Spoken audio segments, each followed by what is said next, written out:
ओम नारायण नारायण नारायण नारायण। सब मित्रों को राम राम। दोस्तों कैसे हैं आप सब। दोस्तों अभी हम रिव्यू करने वाले हैं नेटफ्लिक्स की नई crime thriller series Rana Naidu का। अभी 11 दिन पहले 10 मार्च को इसे नेटफ्लिक्स पर रिलीज किया गया था। 40 से 50 मिनट के इसमें 10 एपिसोड्स है। सीरीज के क्रिएटर और को डायरेक्टर है करण अंशुमान, जो इससे पहले बेंगिस्तान को डायरेक्ट कर चुके हैं। इनसाइड एज के क्रिएटर और को डायरेक्टर रह चुके हैं।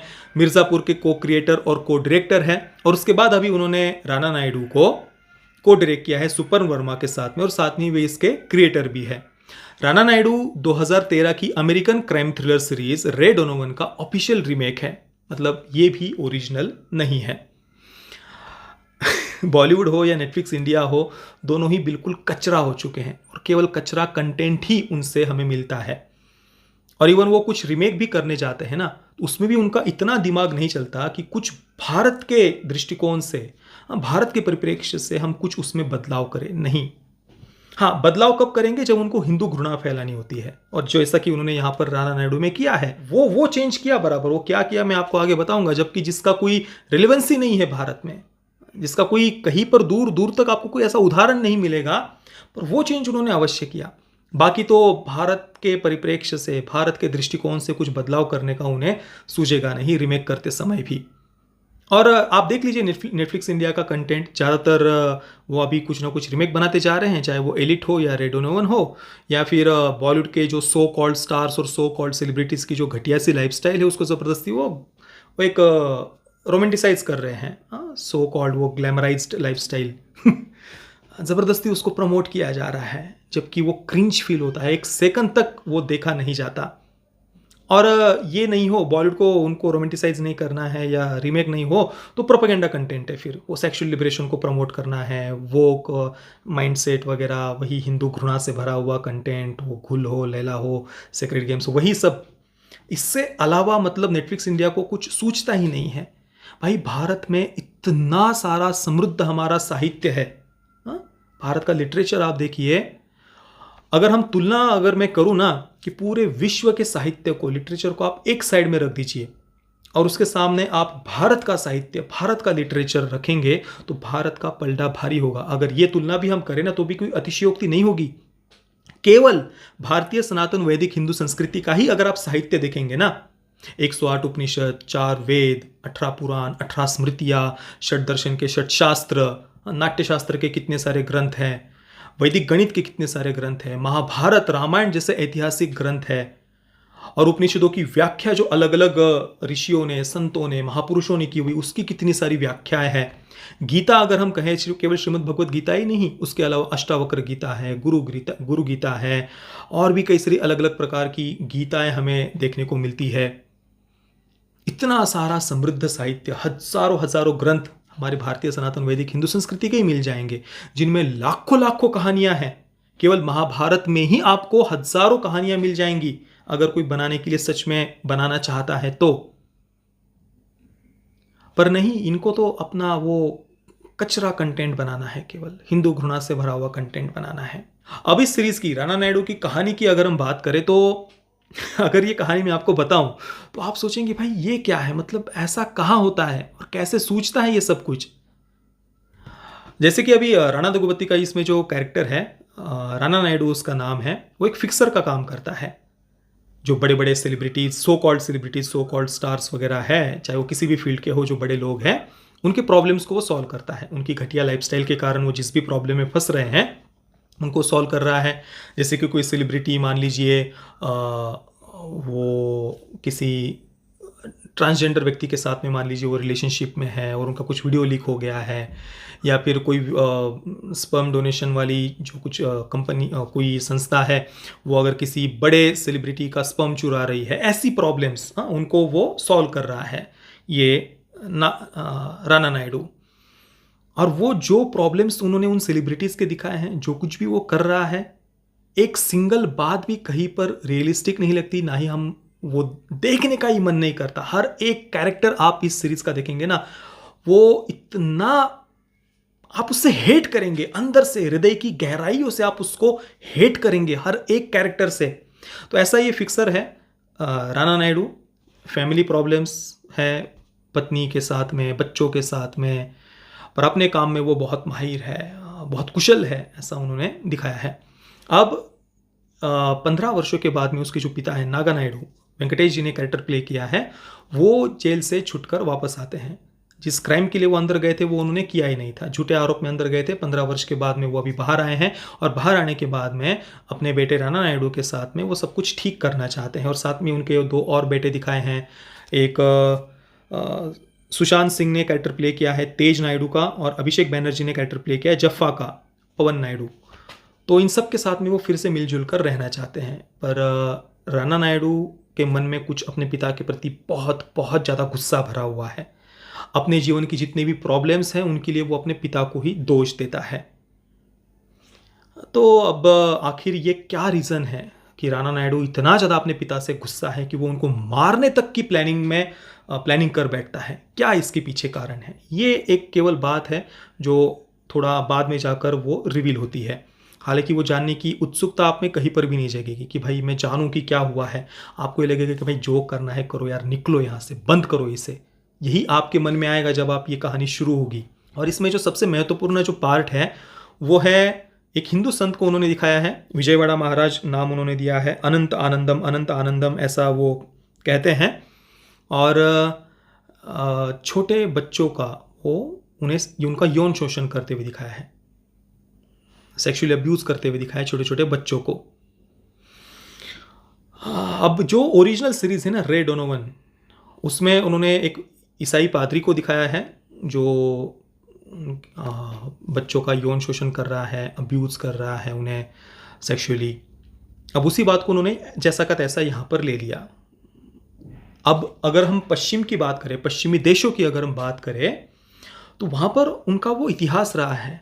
ऐसी 1-2 नहीं, सैकड़ों अनगिनत घटनाएं हमें देखने को मिल जाएंगी जिन पर कई सारा कंटेंट बना हुआ है, कई सारी फिल्में बनी हुई है, डॉक्यूमेंट्री फिल्में बनी हुई है। और वो ऐसी कई सारी घटनाएं सामने, वो डॉक्यूमेंटेड फैक्ट्स है, घटनाएं हैं वो कई सारी अलग अलग जगहों की, अलग अलग देशों की। तब वो अपनी फिल्मों में, सीरीज में ऐसा वो दिखाते हैं। भारत में आपको एक्सेप्शन के तौर पर भी किसी हिंदू संत का ऐसा उदाहरण नहीं मिलेगा। पर इनको अब हिंदू घृणा इतनी भरी हुई है कि वो क्या करेंगे। और ऐसी फिल्मों की अगर मैं आपको लिस्ट बताऊं, मतलब पादरियों पर जो चाइल्ड मोलेस्टेशन के, बच्चों के यौन शोषण के आरोप लगे हुए हैं, उस पर आधारित जो फिल्में हैं उसकी एक बहुत लंबी लिस्ट है। अगर आप गूगल पर सर्च करेंगे तो ढेर सारी फिल्मों के नाम आपको मिल जाएंगे। अगर कुछ उदाहरण मैं आपको दूं तो जैसे कि 1992 की Canadian film the boys of Saint Vincent, इसके बाद 1990 की जजमेंट नाम की एक फिल्म है। Based on a true story, this film focuses on a husband and wife, Pat and Emmeline, whose faith in the Roman Catholic Church is rocked when they discover that their child was molested by a priest. उनकी Roman Catholic church में जो श्रद्धा है वो टूट गई जब उन्हें पता चला कि उनके छोटे बच्चे को सेक्सुअली अब्यूज़ किया गया है एक पादरी के द्वारा। सत्य घटना पर आधारित फिल्म है। उसके बाद 2005 की आवर फादर्स नाम की एक फिल्म है। इसमें एक अटॉर्नी को दिखाया है, माइकल गार्बेडियन नाम के। वो अपने करियर को पूरा दाव पर लगा देता है, risks his career to pursue legal action against the Catholic church which is accused of facilitating the sexual abuse of numerous boys. कई सारे बच्चों का जो सेक्सुअल अब्यूज हुआ था उसकी जांच करने के लिए कैथोलिक चर्च के अगेंस्ट लीगल एक्शन लेने के लिए वो पूरा अपना करियर दाव पर लगा देता है। इसके बाद में 2018 की by the grace of God नाम की एक फिल्म है। 3 men who were abused by the same priest in their childhood come together to break their silence and launch a fight and seek retribution for their abuse. उसके बाद एक 2008 की doubt नाम की फिल्म है। इसके बाद tell no one is a 2019 Polish documentary directed by Tomasz Sekelski about child sexual abuse in the Catholic Church in Poland. ये पोलैंड पर आधारित है, मतलब कैनेडियन, पोलैंड, अमेरिकन, कई सारा अलग अलग कंटेंट अलग अलग देशों में बना हुआ और सब जगह पर ये चाइल्ड सेक्सुअल अब्यूज़ की घटनाएं जो हुई है उन पर आधारित ये फिल्में हैं। इसके बाद एक 2006 की डॉक्यूमेंट्री फिल्म है sex crimes and the Vatican. कई सारे सेक्सुअल अब्यूज़ के केसेस के बारे में उसमें दिखाया गया है। इसके बाद एक प्रोसेशन नाम की 2021 की ही फिल्म है।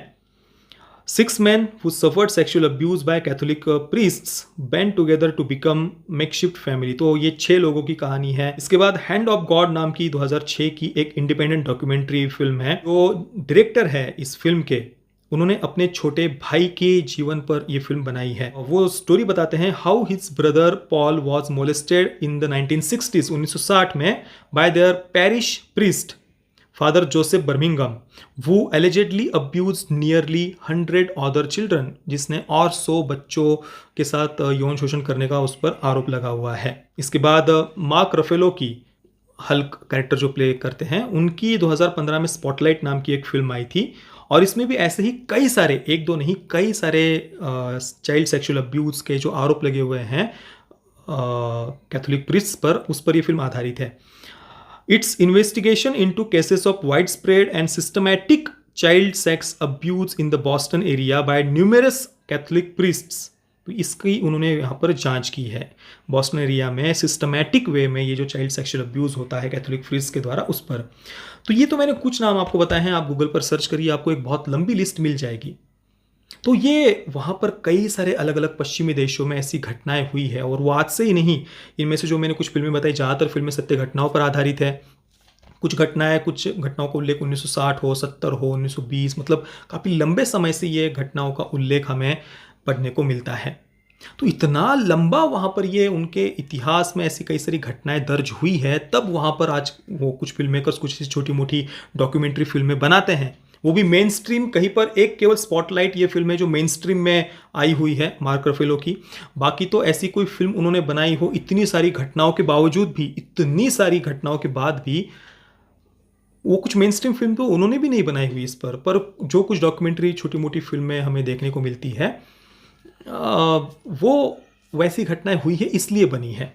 पर आप देखिए बॉलीवुड या नेटफ्लिक्स इंडिया कह लीजिए, वो राना नायडू में ऐसा दिखा रहे हैं कि हिंदू संत को ऐसा करते हुए, तो आप रिमेक करते समय क्या कुछ भी आप अपना अलग कुछ कहानी या सबप्लॉट को चेंज नहीं कर सकते थे? सीन टू सीन आपको कॉपी करना है हर एक बात को। और ऐसा तो नहीं है ना कि रिमेक करते समय हमारे जो फिल्म मेकर्स है वो जैसे कुछ चेंज करते ही नहीं हो।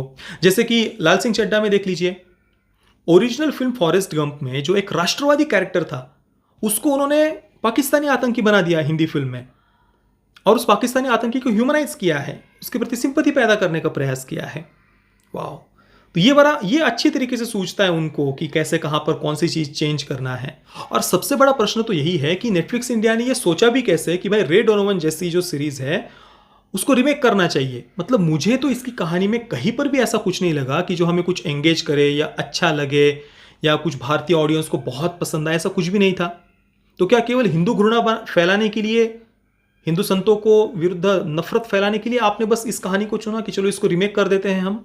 क्या रीज़न क्या था? क्योंकि फिक्सर या बड़े बड़े सेलिब्रिटीज़ के ऐसे जो प्रॉब्लम्स उन्होंने दिखाए कि कोई भी बात रिलेटेबल नहीं लगती है, कुछ भी रियलिस्टिक नहीं लगता है, और ये सूझा ही कैसे कि इसको हमें रिमेक करना चाहिए। बाकी तो इस पूरी सीरीज़ में ऐसा कुछ भी नहीं था।